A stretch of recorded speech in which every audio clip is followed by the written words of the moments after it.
kana gaafa dhutti wallahi murtii guuta birrii tan nam tokkotti nimni akka maalleeni kun bira seene akka wanni kun hundi jiru intala bilbila irraa cufate malee wallahi takka nam tokkotti nimni obsaan kana kuno ilmoo qaba namuu ilmoo jiruu isaatiif dhaba qabrii boruutiif dhaba namni obsaa wajjin nyaatanii dhugan kanatti nimne mucaan miskiinticha birriin guuramuuf jirtu birrii tana nimni qarshii takka maan taane an dhugaa kanatti amanuu barbaada fedhu haa nyaatu fedhu isaan oomsanuu haga kana waan nooliitu haa fudhatu haa jedhu laal waan takka irraa hajaan qaban murtii guutoon osoo maal godhu amma fakkeenyaaf osoo Hamzaa Shejjaabir biyya ala narraa fagoo jira awa akkaawunti Hamzaa Shejjaabiriitu barbaada Hamzaa Shejjaabiriif maallaqa galchuu deema yoo namni naan jee Hamzaa Shejjaabir yoo dhabe nama Jarman jiru yookaan Nasraa Gursumit dawwaleetiin akkaawunti Hamzaa naa barbaadi jedhaan malee akkaawuntii tiyya osoo abbaanuu quban qabne maaltu namatti erguu na barbaachisu kana wanni an jibbe murtii guutoo rakkoo dhuunfaa takkaanaa fi murtii guutoo wallolleen beeku takkaa dhimma wayiitti irratti wal qa'ineetis hin beeku waa takkaas rakkoo wajjin hin qabu osuma dachiin tun gabbaqeeqe maaltu akkaawuntii dhuunfaa keetii namatti erguu fide hayaatu gaafii takkaan isin irra deebi'a namni takka aboo akkaawuntiin abalu naaseenuu didde akkaawuntii Hamzaa Shejjaabir irra maallaqaan naaseenuu didde teenatti ergi teetirra maallaqa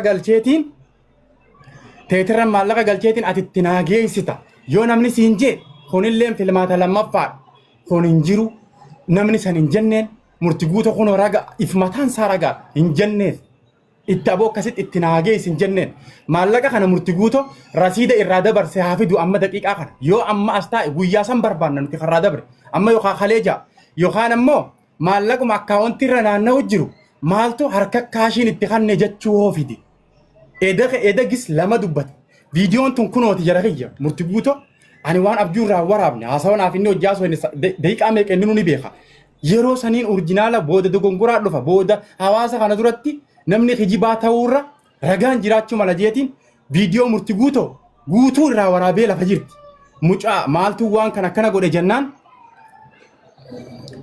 waan dubbatu wallaalee faa viidiyoon na jala jirti feesbuukii jala ati eenyu si dhaqe eenyu si dhufe waa'uma kanaan miiciyyoo si dhufe miiciyyoo na dhufe yaa Hamzaa maal gargaarsa deemu jiru gargaarsa deemu jiruun arke an waan takka irraa quban qabu gargaarsa deemu jiruun arke akkaawuntiin isin irra gargaarsu jirtanii fi ta murtii guutoo natti erge wal adda wanni kun akkamii meenaa laalii jettee waan resiida maqaa murtii guutoo abbaa isaatii fi isaatiin jiru haa maqaa dhugaatiin Juneedii Hassan ka jedhu ka dhugaatiin ka jiru kunooti isinii galee amma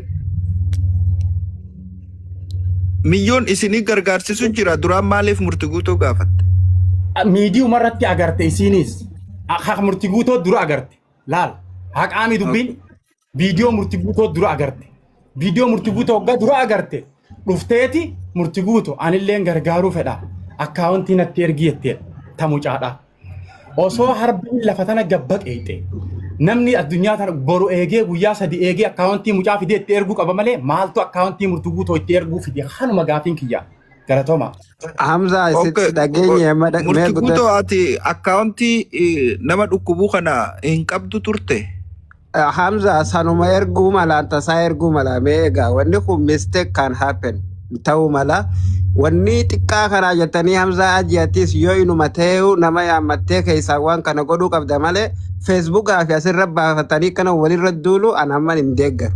Haaya dhaggeeffadhu habiibii kiyya akkami beektaa dubbiin keessaatun nagadin kuttu bakka tana maaliif gadin kuttin inuma ta'uu sinjee amma waan mistake ta'uu let me finish Hamzaa. Afaanuma irratti sii deebisa. dubbiin keessaatun Angaaffii gaafachuun deemu yaada kiyyaan dabarfadhaa baqa. Yaaduma sanuu dhaggeeffadhu wanni keessaatun dhaqeetiin keessaan gaafadhee obsaan nu bira jira baga naan jee deemee siin jee feesbuuka jala seen ilaali waa hundasaa. Yaa kunuu rakkoo keessa isin lameeniitiin siin jechuu jira bar. Isinuu waliigaluu dhabdanii akkana wal fiddanii feesbuukaa fi tiktook irratti ajandaa nu baasuun sirrii miti akka nama tokkootti amma. Wama feetan jettan malee isin hin deeggaru isin lamaan. Waan kanarratti murtii guutoo keenya. Viidiyoo tiyya keessa dhaggeeffadhaa wallahi. Yaa murtii guutaa naaf yoo buleeyyani waan kana asuma fidnaa. Hatta adabbii maaliin jeen yaa murtii guutoo kiyya. Wanni kun dogongoraa. Birrii kuma kudhanii sanitti mucaan kun haa gargaaramuu 20 godhi ergii fi hun jeen. Gammannee dhiifna. Huno kana maal godhuufiin ergaji obsaan birata. Maal godhuufiin ergaji.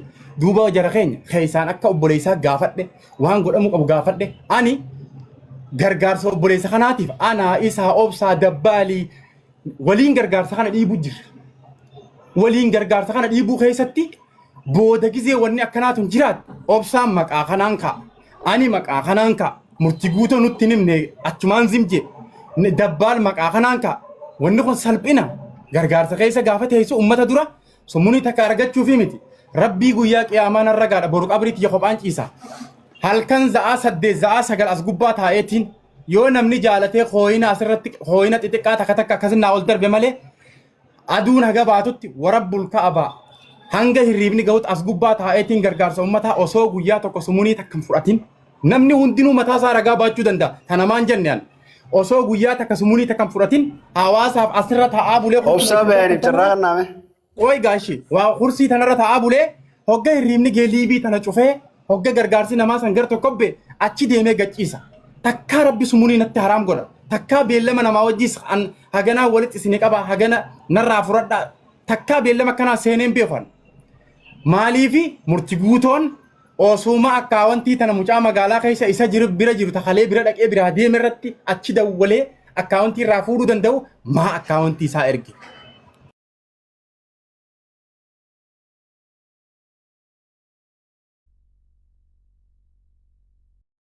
Obsa dubbadhume maal jetta waan kanarratti ati? Hayyee Innis fakkattuudha asirraa. hayyee jalqaba irratti hundi keessanuu galatoomaadha. Itti aansee wantiin jechuu barbaadu amma eega wanti godhamuu qabu hafee as gubbaa waliin dhufne amma yeroo bakka tanatti eenyu tanatti hogguu wajji haasoynu obboleessa keenya murtii guutoo fi Hamzaa Haajii diinummaan qabanii haasawa wal eeggatu haasawa waliin quuyne haasawa bareedaa haasawuu qabna. Yeroo carraa Hamzaan fudhates yeroo murtii guutuu fudhates obboleeyyan isaanii isaan kabajanii bakka sana tattaa'aa jiran kana kabajuudhaan akkuma ganama aadaatti wajji haasawutti wajji haasawuu qabna. Kana kana xibinnaa qabattan. Lammada dhimma qarshii 10,000 murtii guutuu irratti murtii guutuu akkaawuntii itti ergee irratti ergamtee kana osoo naa fi murtii guutuu wal bira hin dhufin dura. Irraa quban qabachuu amma kaleessa galgala ani waasaabiidhaaniin zuum miitingii walgeera ture haasawa Hamzaa Haajiitii fi haasawa murtii guutoo gidduu gidduun dhagahaan ture. Hogguu waan san fixadhe qacataa Hamzaaf hin dawwalee Hamzaanis akka malee aaree jira murtiinis akka malee aaree jira. Akka nam tokkotti gus wantiin an gochuu danda'u yoo jiraate obboleeyyan lamaan Hamzaanis murtiinis miira keessaa bahanii obboleessa isaanii kan siree gubbaa ciisu jiru akka yaadataniin isaan lachuutti hime. Miira keessa jira waan ta'eef hogguu waan kana fixadhe booda Hamzaan naan jee Hamzaa obsaa hayamee waan kana dhiisi mucaan kun siree gubbaa Maaltu miira keessa isaan galchee sitti fakkaata akka ati yeroo san agartutti? San isiniif ni mudeema. Namni Hamzaan dhufee gaafatee murtii guutuus deebisa kannee fi deebisa sanirratti waliin quubsinee waliif deddeebisuudhaan sirkee walitti cufanii ani Hamzaa dawwale. Waqta kanaan Hamzaa maaltu maal ta'een jennu obsaa murtii guutoon namaatu akkaawuntii keessatti maallaqa erge qarshii 10,000 ja'ani. Maallaqa kun akkaawuntii keessatti galee jeetiin gaafadhe jalqaba osoo hin gaafatin dura akkaawuntii tana ni beeyta jeetiin gaafadhe akkaawuntii guututti yaamee fi qomata kana jeetiin yaamee fi hogguu yaamuuf akkaawuntiin tuni akkaawuntii isaati hin beeku naan je'e. San booda mooti deebinee dhimma fiidiyoo murtii guutoo maxxanse jalatti namni akkaawuntii biraa kaayee maallaqa itti ergaa jiran jenneet gayyaanee waan san haynee dhufne. Waan kana akkamitti godhama osoo akkaawuntiin mucaadhaa jirtu maaf murtii guutoo akkaawuntii isaa namatti ergata waan kun akkamitti godhama Hamzaa lole. Hamzaan jeen wanta ammatti jettee murtii guutoo na bira jira nin gaafadha. Ammoo har'a walii gallu yoo murtii guutoo qarshii 10,000 tun nattiin ergamne jeenu haade eenyu natti erge jeenu haade namni isatti ergee risiita isatti ergee jira murtii guutoo maallaqa irraa fuudhuu dandeenya. Amma immoo murtii guutoo maallaqni kun na bira hin geenye je'ee nuun kaanne jeetiin kara murtii guutoo deebi'e murtii guutoon jeen. Hamzaan akkaawuntii teessitti himeet akkaawuntiin tun ta'ee nuti keessi gaafate osoo akkaawuntii ta'e ta'uu beektu hin beeku maa jettaaniin jeen murtii guutuu bira ta'a. Murtii guutuu deebisaa naa kenne. Dhagayya obsa. Hamzaa anaa haasoo jira tokko hin dubbatina.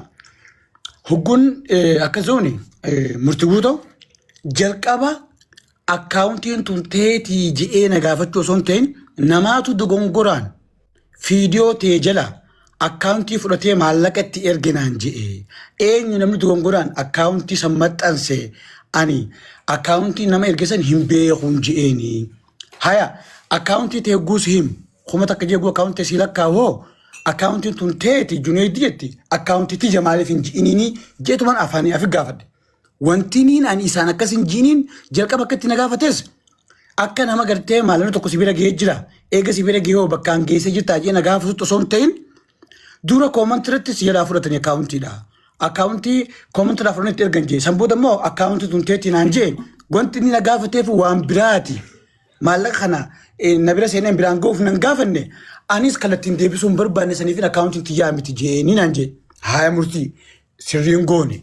Eegama akkaawuntii irratti maal ergamee jiraate deebisaa kan nu qabduuf akka inni si gaafate sirrii haa ta'u yookaan immoo koomantirattiin harka ji'a haasi gaafatu deebisaa sirrii kan nu qabdaafi maal inni makkam ta'een jeen obsaan haan jee murtii guutoo maallaqa qarshii 10,000 micoon takka duraan kaayiroon ture isaanos gargaaraatiin ture amma immoo gargaaruun barbaada jennaan qarshii 10,000 maallaqa nurratti ergite osoo ganaa bakka san dhaqee fiidiyoo hin waraabinatti ergite maallaqa san fuudhee baase obboleessisaa Zubeerii wajjin maallaqa kana biraan gaheetiin jiraa naan jee.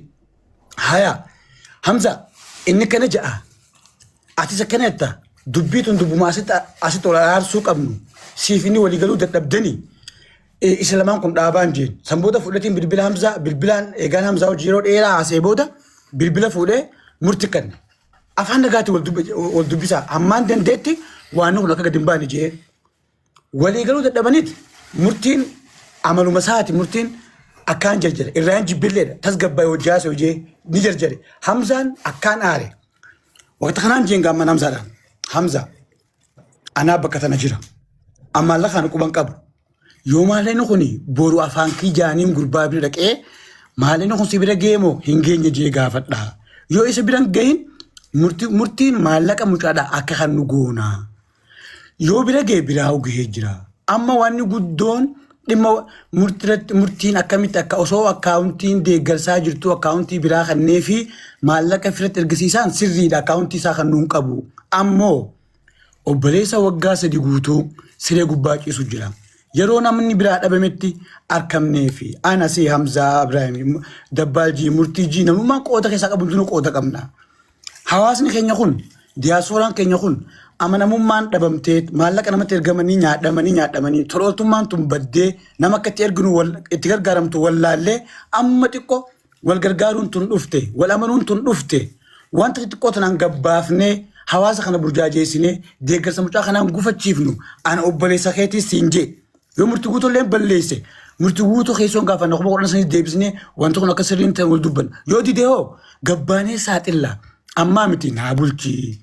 Jeen Hamzaa kadheechu Hamzaan fi murtii guutuu Hamzaan tijan dhaga'u murtii guutuu tijan dhaga'u anama bakki hin jiru erga bakka tana dhufne ka ajandaas nu ta'uu qabu obsaan solatuma dalagaa ture Hamzaa hajji solatuma dalagaa ture waan xiqqoo hojjenneen uummanni kabajanuu kanna yoo dogongorre immoo akkuma nutuu wal beeknu wanta hojjenne guddoo caalaa dogongorre xiqqoo takka namni keenya kun wal jala qota waan ta'eef mee dhimma kana mucaa kanaa bulchaadhaa kajoorrattiin naafi Hamzaanis adda baanee hai obsaa dhiise jee Hamzaan gadin baasu jee murtii guutoo fi walitti dubbatanii murtii guutoos deebisaa oguu deebisuuf murtii guutoo waan feetin fiddoo ta'ee yoo hin goone jee Hamzaan godhin ni godha amma bakka sanatti hawaasni nu dhaggeeffatu kun mee maallaqa kun qarshii 10,000 ani murtii guutoo fi Hamzaan isaan lachuu akkuma tokkotti hin beeka obbolummaa haaloo garaagarummaan qabu. Namni itti dhiyeenya yeroo baay'ee deemu toltummaatti wajji hojjechaa tureewu Hamzaa Hajiiti. Murtii guutuu yeroo jalqabaatiif dhimma mucaa kana sagalee ta'e tokko dhufnee hojii deemnee hojjenne.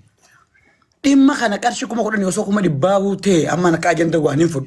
Obboleen keenya kun diinummaa biraa eegan qabaatiin. Hamzaanis egaa aantummaa mucaa kana gargaaru irraa akkamitti akkaawuntiin kan namti. Akkamitti akkaawuntiin uffata deeggarsi galajee waan biraa hin jiruun ta'e ajandaa arra bakka sana teenyuuf kanallee namu xiqqoo qabdu mucaa san keessa buufatee dhimma kanaa kun dhimma hawaasa dura baafnee hawaasa burjaajeessinee mucaa kan akka hin wal'aanamne goonuu miti waan ta'eef isaan lachuu yoo nu ambooman yoo nu dhaggeeffatan nu dhagahanii dhimmi kun dhimma keessoon xumuramee maalleen mucaa bira dhaquu fi dhaquu baatus humni kurnan hin baddu abbaaf deebiti yoo dhaqe dheehu wal gaafanne wal jala qonnee dubbanneemi asitti ajandaan kun dhaamee dhimma kara mucaasanii sila arra makkaan yaada keessatti ana murtugutoo fi ijoollee hojii dabalatee adda furannee ati abaluu bira kennet hamileen karoorsaa turre ganama gurraa birrii baakaan ajandaan biraan qunname itti saalfanne osoo waan kun asitti dhaabbattee kara dhugaan jiru waliin kaanu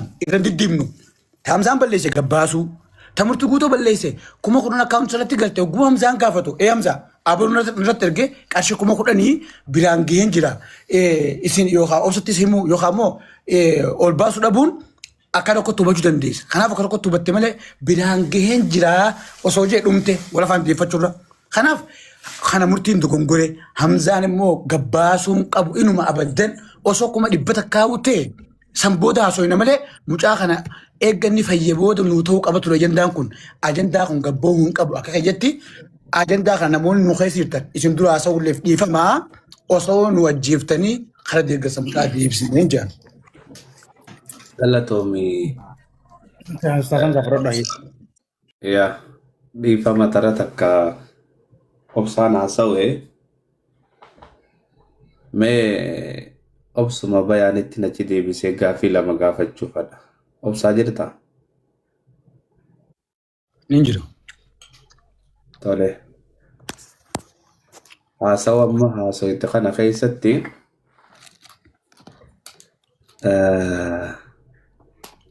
badii murtittiis murtee Hamzattiis murte.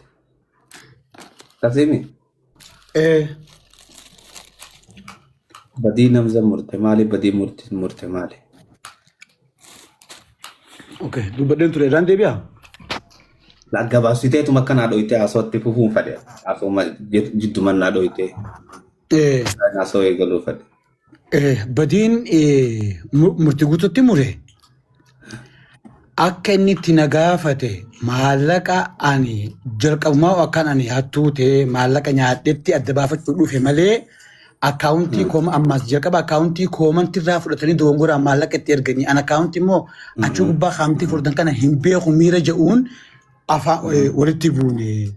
Kanaafiin gaafii qallattiin Hamzaan si gaafate maan deebisin jettiin gaafadhe beeke maallaqa tokkotti ergame eenatti ergame qarshii 10,000 nama micoota akkasitti ergee kam goote biraan gaheen jiroote dubbeen dhumte maaltu si buutee maallaqa sira seenee jiru yoo kannitee jiraatte narra seenee kan osoo jettuu qabdu wal lola fideedha waan san jechuu dhabuu isaatiif badiitti muree jechuudha maallaqa kaawuntira seenee jira waan ta'eef hin kaanne.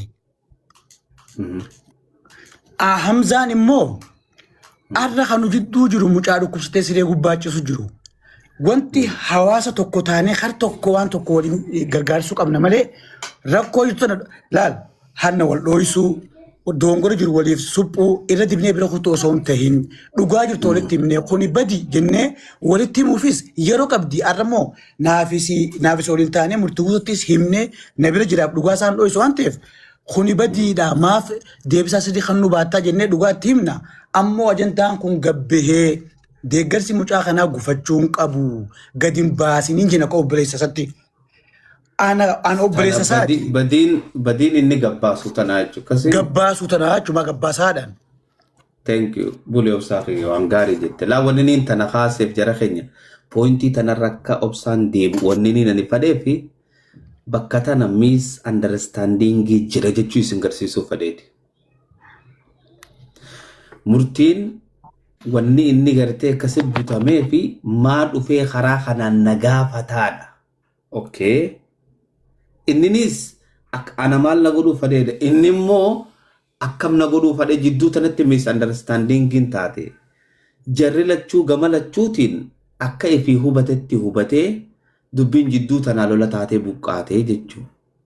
Amma wanni gaafannu xumurri dubbii tanaa toluun dubbii tanaa obboleessuma keenya kanaaf tolchuudha.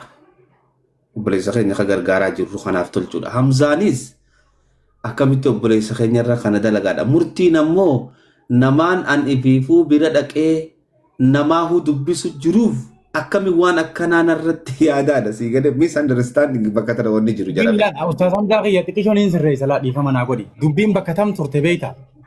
Waan akkanaan irra yaadaa'u osoo hin gahini ani qaxxitumaan murti guuto awwa murti guuto. Hamza fi hubadde bar waa hunda meen hadis hubaddeen jira. Kittuma ta'an sirreessa murti guuto habiibii nagaa fayyaadha itti dawwalee nagaa fayyaa Hamza mani ciifte barriin ciife haya amma awwa akkaawuntii tana ni beeyta yaaboo namaatu komantii jalaa fudhatee maallaqa irra galchine naan jaanii hin jeen akka namni natti mettiin itti hime waa hunda aboo yaa akkaawuntiin tame mee natti miije hayyee kumata akka jeetumaan akkaawuntiin tasaati guutumatti itti himee fixe.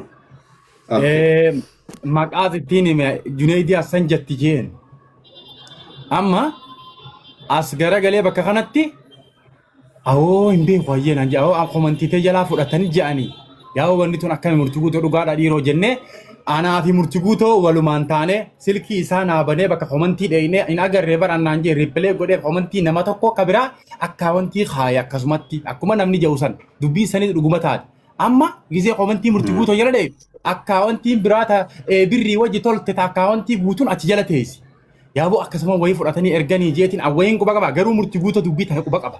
Sa'uma tanaa ulaat mufaajaan taane jechuudha. Laalamza bakka kana murtii guutoo qoyga dubbii tana quba qaba.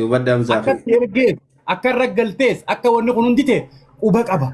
An amma inni mufaajaan taane hoggadhe inni komantii jala takka agarreetuma achi.